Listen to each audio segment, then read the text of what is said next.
नमस्कार दोस्तों, आपका स्वागत है अपनी हिंदी क्लास में। आज मैं सीबीएसई बोर्ड द्वारा कक्षा 10 के हिंदी व्याकरण के पाठ रचना के आधार पर वाक्य भेद के साथ साथ परीक्षा से संबंधित महत्वपूर्ण प्रश्नों के बारे में भी बताऊंगा। जैसे कि इसमें दे रखा है सामान्य सुझाव। वाक्य भेद के नियम को ध्यानपूर्वक समझे बिना सही उत्तर पहचानना संभव नहीं है, अतः उदाहरणों की सहायता से नियमों को समझकर निरंतर अभ्यास करते रहें। छात्र वाक्य रूपांतरण अर्थात वाक्य को बदलने के समय प्रायः लिंग काल का ध्यान नहीं रखते। छात्र मिश्र और संयुक्त वाक्यों का पर्याप्त ज्ञान न होने के कारण भ्रमित होते हैं। वाक्य, इसमें पहला ही दे रखा है कि वाक्य अर्थात वाक्य किसे कहते हैं। शब्दों के सार्थक व व्यवस्थित समूह को वाक्य कहते हैं। जैसे श्री कृष्ण ने धर्म की रक्षा की। वाक्य के अंग, जिन अवयवों को मिलाकर वाक्य की रचना होती है उन्हें वाक्य के अंग कहते हैं। वाक्य के मूल एवं अनिवार्य अंग हैं कर्ता एवं क्रिया। इनके बिना वाक्य की रचना संभव नहीं है। जैसे रामू जाएगा, राधा नाचेगी। अतः कर्ता और क्रिया वाक्य के अनिवार्य घटक हैं। इनके अतिरिक्त वाक्य के अन्य घटक भी होते हैं, जैसे विशेषण, क्रिया विशेषण आदि। ये घटक ऐच्छिक घटक कहलाते हैं। कर्ता और क्रिया पक्ष के अनुसार वाक्य के दो पक्ष होते हैं, उद्देश्य और विधेय। उद्देश्य अर्थात उद्देश्य किसे कहते हैं? वाक्य में जिसके बारे में कुछ कहा जाए वही उस वाक्य का उद्देश्य है। इसके अंतर्गत कर्ता तथा कर्ता का विस्तार, विशेषण, संबंध बोधक, भाव बोधक आदि आ जाते हैं। नंबर 2, विधेय। उद्देश्य के विषय में जो कुछ कहा जाए वह विधेय कहलाता है। इसके अंतर्गत क्रिया, क्रिया विस्तार, कर्म, कर्म विस्तार आदि आ जाते हैं।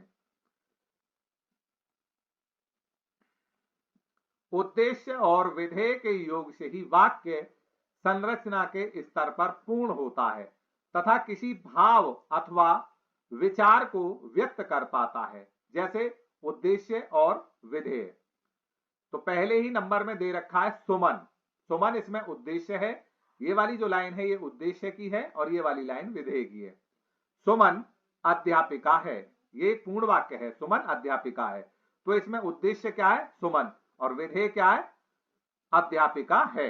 अर्थात जिसके बारे में कहा जाए उद्देश्य और जिसके बारे में जो कुछ कहा जाए विधेय। छात्रावास में रहने वाले सभी लड़के, ये हो गया उद्देश्य, सिनेमा देखने जा रहे हैं। मैं दिल्ली में रहने वाली सखी से मिली। उद्देश्य तथा उद्देश्य का विस्तार, इसको हम अच्छे से समझेंगे इस तालिका के माध्यम से। तो इसमें वाक्य दे रखा है, इसमें उसका उद्देश्य दे रखा है, उद्देश्य का विस्तार दे रखा है और विधेय अर्थात जो कुछ उद्देश्य के बारे में कहा गया है। तो जैसे देखेंगे, वीर हनुमान ने लंका में आग लगा दी। तो इसमें उद्देश्य क्या है? हनुमान। हनुमान अर्थात हनुमान ने। उद्देश्य का विस्तार क्या है इसमें? वीर। और विधेय क्या है? अर्थात उद्देश्य के बारे में क्या कहा गया है? लंका में आग लगा दी, अर्थात लंका में आग लगा दी। तो पूरा जो वाक्य है वो है वीर हनुमान ने लंका में आग लगा दी। तो उद्देश्य हुआ हनुमान ने, उद्देश्य का विस्तार वीर, और विधेय क्या हुआ इसमें? लंका में आग लगा दी। ऐसे ही अगला जो वाक्य है, तेजस्वी चाणक्य मंत्री बनने में सफल रहा। तो इसमें उद्देश्य क्या रहेगा? चाणक्य। और उद्देश्य का विस्तार क्या है इसमें? तेजस्वी। तेजस्वी इसमें उद्देश्य का विस्तार है। और विधेय अर्थात उद्देश्य के बारे में क्या कहा गया है? मंत्री बनने में सफल रहा है। विधेय तथा विधेय का विस्तार। वाक्य, उद्देश्य, विधेय, विधेय का विस्तार। जैसे ऊपर वाले जो वाक्य हैं उन्हीं से हम इनको समझने की कोशिश करेंगे। जिससे हमारी समझ में आसानी से आ जाएगा। जैसे दे रखा है वीर हनुमान ने लंका में आग लगा दी, तो वीर हनुमान इसमें क्या हुआ, उद्देश्य। विधेय क्या था, आग लगा दी, और विधेय का विस्तार क्या है, लंका में। तो पूरा जो हुआ इसमें उद्देश्य वीर हनुमान ने, विधेय क्या हुआ, आग लगा दी, विधेय का विस्तार लंका में। तो वीर हनुमान ने लंका में आग लगा दी। ऐसे ही दूसरा जो वाक्य है वो इस प्रकार है, तेजस्वी चाणक्य मंत्री बनने में सफल रहा। तो उद्देश्य क्या था इसमें, तेजस्वी चाणक्य सफल रहा किस चीज में, मंत्री बनने में। तो ये जो वाक्य है तेजस्वी चाणक्य मंत्री बनने में सफल रहा, तो उद्देश्य हुआ इसका तेजस्वी चाणक्य, विधेय सफल रहा, और विधेय का विस्तार मंत्री बनने में। अब यहां से शुरू करते हैं हम रचना के आधार पर वाक्य भेद, क्योंकि हम इस पाठ को समझने के लिए हमको उद्देश्य, विधेय, उद्देश्य का विस्तार, विधेय का विस्तार जानना अति आवश्यक था, इसलिए हमने वो इसके शुरू में समझा दिया है। रचना के आधार पर वाक्य भेद, इसको समझने से पहले हमें उद्देश्य, उद्देश्य का विस्तार, विधेय, विधेय का विस्तार को जानने की आवश्यकता थी। तो शुरू करते हैं वाक्य के भेद। वाक्य के भेद दो आधार पर होते हैं, नंबर 1 रचना के आधार पर, नंबर 2 अर्थ के आधार पर। तो यहां हम ये बता रहे हैं कि आपके पाठ्यक्रम में केवल रचना के आधार पर वाक्य के भेद संबंधी प्रश्न पूछे जाएंगे, क्योंकि अर्थ के आधार पर कक्षा 9वीं में पढ़ा दिया जाता है। तो पहला ही इसमें दे रखा है हमारा रचना के आधार पर वाक्य भेद। रचना के आधार पर वाक्य के 3 भेद होते हैं, नंबर 1 सरल वाक्य, नंबर 2 संयुक्त वाक्य, नंबर 3 मिश्र या मिश्रित वाक्य। तो इसमें पहला ही शुरू कर रहे हैं सरल वाक्य। जिन वाक्यों में एक ही मुख्य क्रिया होती है उसे सरल वाक्य कहते हैं। जैसे वर्षा हो रही है, बच्चे मैदान में खेल रहे हैं, मैं दिन भर सोया, उन्होंने हद पार कर दी होगी, पाकिस्तान कई वर्षों से आतंकवाद फैलाए चला जा रहा है। तो उपरोक्त सभी वाक्यों में मुख्य क्रिया एक ही है।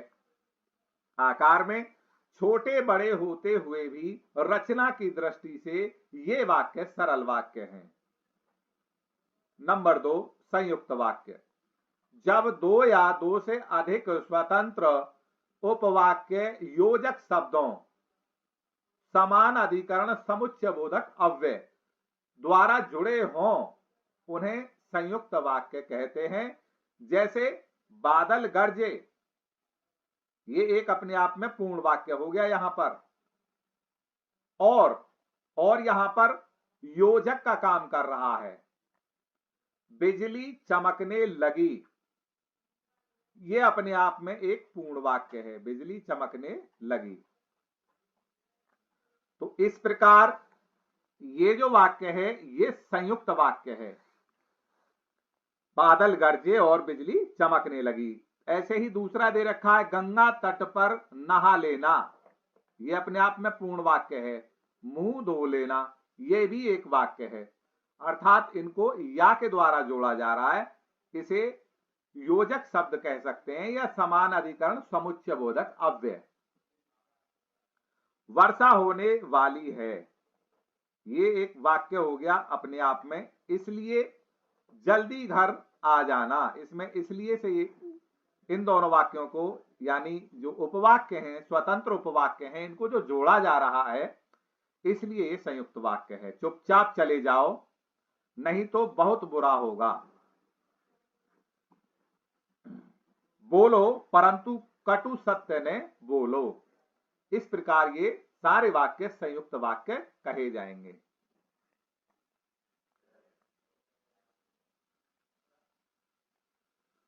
उपर्युक्त उदाहरणों में वाक्य या, इसलिए, नहीं तो, परंतु, अथवा अव्यय शब्दों से जुड़े हुए हैं।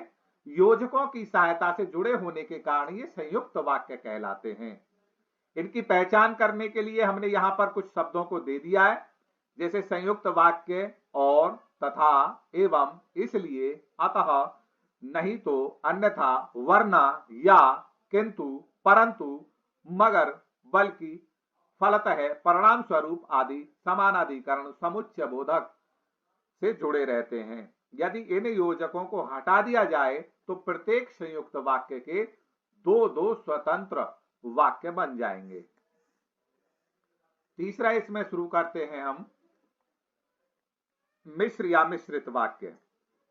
जिन वाक्यों की रचना में एक प्रधान उपवाक्य तथा शेष अन्य उस पर आश्रित उपवाक्य होते हैं उन्हें मिश्र वाक्य कहते हैं। जैसे जब बादल गरजे तब बिजली चमकने लगी, अध्यापक ने कहा कि कल विद्यालय बंद रहेगा, मेरे पास एक पेन है जो पिताजी ने दिया था,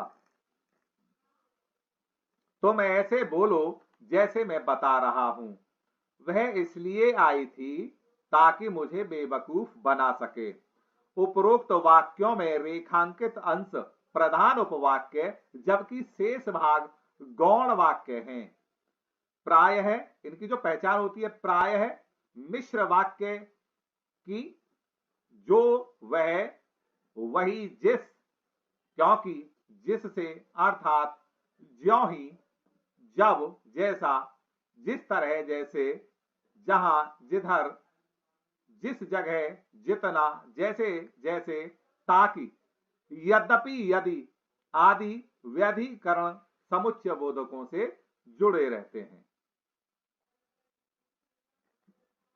वाक्यों के भेद, पहचान और उदाहरणों के कुछ जो नमूने हैं वो हम यहां पर आपको दिखा रहे हैं। जैसे सरल वाक्य, इसकी पहचान एक इसमें उद्देश्य होता है, एक ही विधेय होता है, ये इसकी पहचान होती है।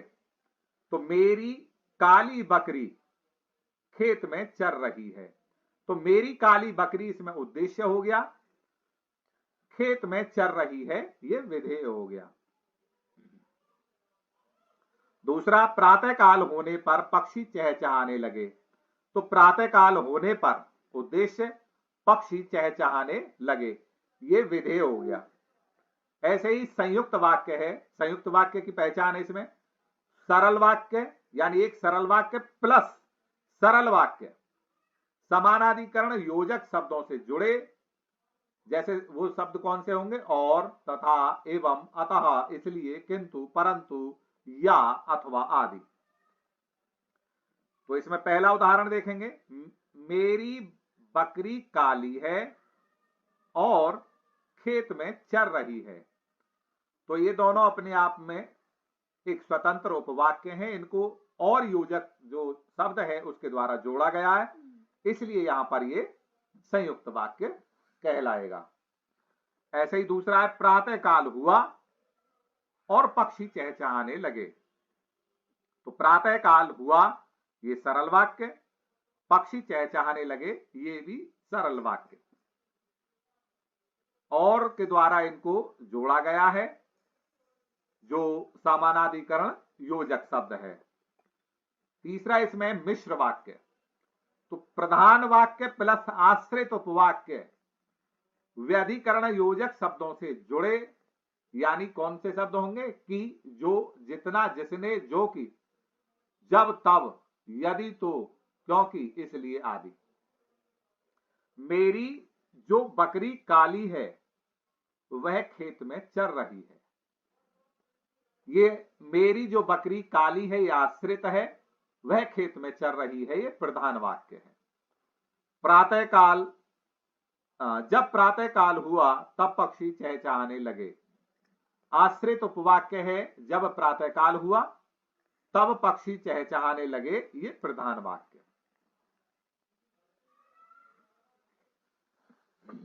आश्रित उपवाक्य के भेद, मिश्र वाक्य में प्रयुक्त होने वाले गौण उपवाक्य तीन प्रकार के होते हैं, ये भी बहुत महत्वपूर्ण बिंदु है।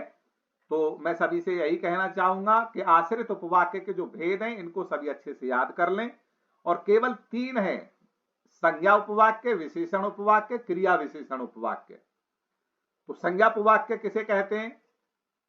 जो उपवाक्य प्रधान वाक्य की किसी संज्ञा या संज्ञा पदबंध के स्थान पर प्रयुक्त हुआ है उसे संज्ञा उपवाक्य कहते हैं। जैसे राम ने कहा कि हम लड़ाई नहीं चाहते, तो ये वाक्य रहेगा संज्ञा उपवाक्य, क्योंकि राम ने कहा, राम अपने आप में संज्ञा है और इसके साथ ही हम राम के साथ जुड़ा हुआ है, इसलिए ये संज्ञा उपवाक्य है। तो राम ने कहा उपवाक्य के कर्म के रूप में हम लड़ाई नहीं चाहते उपवाक्य प्रयुक्त हुआ है, अतः यह संज्ञा उपवाक्य है। विशेषण उपवाक्य जो आश्रित उपवाक्य प्रधान उपवाक्य की किसी संज्ञा या सर्वनाम की विशेषता बताता है उसे विशेषण उपवाक्य कहते हैं। जैसे यह वही आदमी है जिसने तुम्हें मारा था, यह वही छात्र है जो मुझसे पढ़ा था। यहां जिसने तुम्हें मारा था तथा जो मुझसे पढ़ा था उपवाक्य क्रमशः आदमी तथा छात्र की विशेषता बता रहा है। विशेषण उपवाक्य का प्रारंभ जो, जिसने, जहां, जिससे, जिनको, जिनके लिए आदि शब्दों से होता है, यह इनकी पहचान रहेगी। आप इन शब्दों को अच्छे से याद कर लेंगे जिससे आपको आसानी रहेगी इनको पहचानने में और समझने में। तीसरा होता है क्रिया विशेषण उपवाक्य। जिस आश्रित उपवाक्य से प्रधान उपवाक्य की किसी क्रिया की विशेषता का पता चलता है उसे क्रिया विशेषण उपवाक्य कहते हैं। जैसे जब तुम मुझसे मिले थे तब मैं छोटा था, यदि वर्षा अच्छी होगी तो फसल अच्छी होगी। रेखांकित उपवाक्य क्रमशः था तथा होगी, यानी था और होगी। उपवाक्यों में क्रमशः क्रिया होने के समय तथा क्रिया के संपन्न होने की संभावना अर्थात शर्त संबंधी विशेषता बताई गई है, अतः ये क्रिया विशेषण उपवाक्य हैं। अब यहां से हम शुरू करते हैं प्रश्न अभ्यास। बहुविकल्पीय वस्तुपरक प्रश्न। आपकी बोर्ड परीक्षा या प्री बोर्ड परीक्षा में रचना के आधार पर वाक्य भेद पर आधारित 5 बहुविकल्पीय प्रश्न पूछे जाएंगे, जिनमें से किन्हीं जो आपको सरल लगते हो उन 4 प्रश्नों के सही विकल्प को चुनकर उत्तर देना है। 5 प्रश्न होंगे, आपको 4 ही बोर्ड में करने हैं। किस तरह से करने हैं? जैसे पहला ही दे रखा है, उस स्थान पर ऊपर से करील की घनी छाती और चारों ओर तेज धूप के व्रत, इस वाक्य का सरल वाक्य क्या होगा? इस तरह से आपको वहां प्रश्न पूछे जाएंगे। जैसे ये प्रश्न ये आपको दे दिया और कहा जा रहा है कि इस वाक्य को सरल वाक्य में पहचानिए, तो ये 4 आपको विकल्प दे रखे हैं। इन चारों में से आपको इनका जो सही विकल्प है वह आपको पहचानना है। तो विकल्पों को अच्छे से पढ़ेंगे सावधानी से। उस स्थान पर ऊपर से करील की घनी छां थी और उसके साथ धूप भी थी। दूसरा है, वहां जो स्थान था वह ऊपर से करील की घनी छां और धूप के व्रत से युक्त था। उस स्थान पर ऊपर से करील की घनी छां के साथ चारों ओर से तेज धूप के व्रत भी थे। वहां चारों ओर तेज धूप के व्रत थे और ऊपर से करील की घनी छां भी थी। तो इस प्रश्न का सही जो विकल्प है वो गा रहेगा, उस स्थान पर ऊपर से करील की घनी छां के साथ चारों ओर से तेज धूप के व्रत भी थे। ये इस प्रश्न का सही विकल्प है। ऐसे ही अगला जो प्रश्न है उसको देखेंगे। हम सबके मन में उनकी स्मृति आजीवन रहेगी। इस वाक्य का संयुक्त वाक्य है, यानी इस वाक्य, ये सरल वाक्य है, इसको संयुक्त वाक्य में बदलना है हमको। तो उस संयुक्त वाक्य को हम पहचानेंगे कैसे? पहले अच्छे से हम शांत मन से इन चारों विकल्पों को पढ़ेंगे। हम सबके मन में उनकी स्मृति है और आजीवन बनी रहेगी। आजीवन उनकी स्मृति हम सबके मन में बनी रहेगी। उनकी जो स्मृति हम सबके मन में है वह आजीवन बनी रहेगी। हम सबके मन में जो उनकी स्मृति है वह आजीवन बनी रहेगी। तो इस प्रश्न का, क्योंकि अभी हमने ऊपर बताया है कि संयुक्त जो वाक्य है वो 2 स्वतंत्र उपवाक्यों के योजक शब्द से मिलने से बनता है, तो इसमें योजक शब्द यहां पर दे रखा है और, तो इस प्रश्न का सही विकल्प है क। तीसरा जो प्रश्न है, सर्वेश्वर जी के लिखे स्तंभ में बेबाक सच कहने का साहस दिखता है, इस वाक्य का मिश्र वाक्य होगा। तो इस वाक्य का जो मिश्र वाक्य बनेगा वो देखेंगे। सर्वेश्वर जी स्तंभ लिखते थे और उनमें बेबाक सच कहने का साहस दिखता है। सर्वेश्वर जी द्वारा लिखे स्तंभ में बेबाक सच कहने का साहस दिखता है। सर्वेश्वर जी जो स्तंभ लिखते थे उसमें बेबाक सच कहने का साहस दिखता है। बेबाक सच कहने का साहस सिर्फ सर्वेश्वर जी ही लिखे स्तंभ में दिखता है। तो इस प्रश्न का जो सही विकल्प है वह है ग। सर्वेश्वर जी जो स्तंभ लिखते थे उसमें बेबाक सच कहने का साहस दिखता है। प्रश्न इस प्रकार है कि निम्नलिखित वाक्यों में से सरल वाक्य पहचान कर नीचे दिए गए विकल्पों में से सर्वाधिक उपयुक्त उत्तर वाला विकल्प चुनकर लिखिए। तो ये हमको याद रखना है कि ये प्रश्न में कह रहा है कि जो सरल वाक्य हैं उनको पहचान कर लिखना है। तो ये यहाँ पर 4 विकल्प दे रखे हैं, इन चारों में से हमको छांटना होगा कि सरल जो वाक्य हैं वो कौन कौन से हैं। जैसे इलाहाबाद की सड़कों पर फादर की साइकिल चलती दिख रही है, मैंने यह पढ़ लिया है और मैं कुछ बताना चाहता हूं। उनमें अपने हर एक प्रियजन के लिए स्नेह उमड़ता रहता था। फादर बुल्के एक सन्यासी थे परंतु पारंपरिक अर्थ में नहीं। तो यहां पर जो सरल वाक्य है वो तो पहला वाला है और तीसरा वाला, क्योंकि यहां पर और लगा हुआ है इसलिए संयुक्त हो गया। और फादर बुल्के एक सन्यासी थे परंतु पारंपरिक अर्थ में नहीं, तो यह भी वाक्य सरल वाक्य नहीं है। तो इस प्रकार हमारा चौथे प्रश्न का जो सही विकल्प है पहला और तीसरा यानी खा इसका सही विकल्प रहेगा। पांचवा जो प्रश्न है इससे हमको यह जान लेना चाहिए कि अगर ये प्रश्न मैं यहां पूछ रहा हूं तो कहीं ना कहीं ये बोर्ड से संबंधित प्रश्न है, यानी बोर्ड में इस तरह के प्रश्न लगातार पूछे जा रहे हैं। तो स्तंभ 1 को स्तंभ 2 से सुमेलित कीजिए और सही विकल्प का चयन कर लिखिए। स्तंभ 1 में वाक्य दे रखे हैं और स्तंभ 2 में वाक्य का प्रकार, यानी रचना के आधार पर ये कौन से वाक्य हैं यहां पर पूछा गया है। तो उनकी शर्त मान ली गई और वे भारत आ गए। तो बहुत आसान है इसको पहचानना। सब छोड़कर वे सन्यासी होने के लिए गुरु के पास गए। वहां जो शांति बरसती थी वह उनके चेहरे पर स्थिर थी।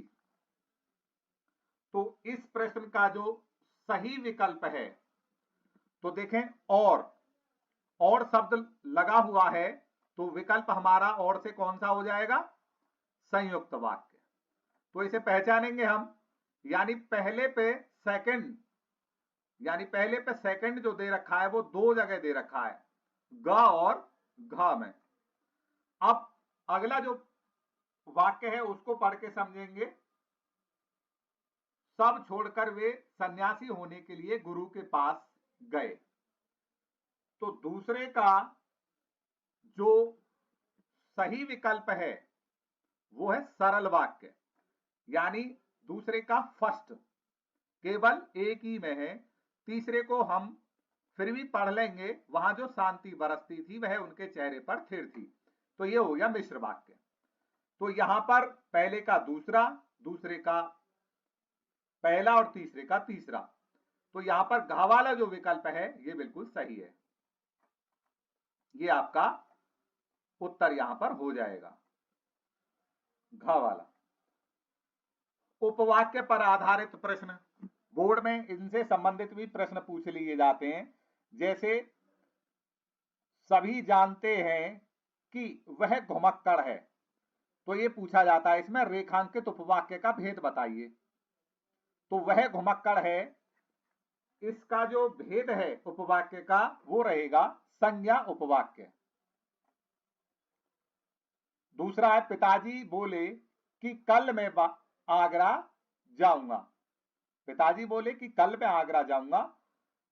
इस वाक्य का जो सही विकल्प है वो है विशेषण उपवाक्य। जो अपराधी है उसका जीवन व्यर्थ है। तीसरे का भी विशेषण उपवाक्य। प्रतियोगिता में जो प्रथम आया वह मेरा मित्र है। तो चौथे प्रश्न का जो सही विकल्प है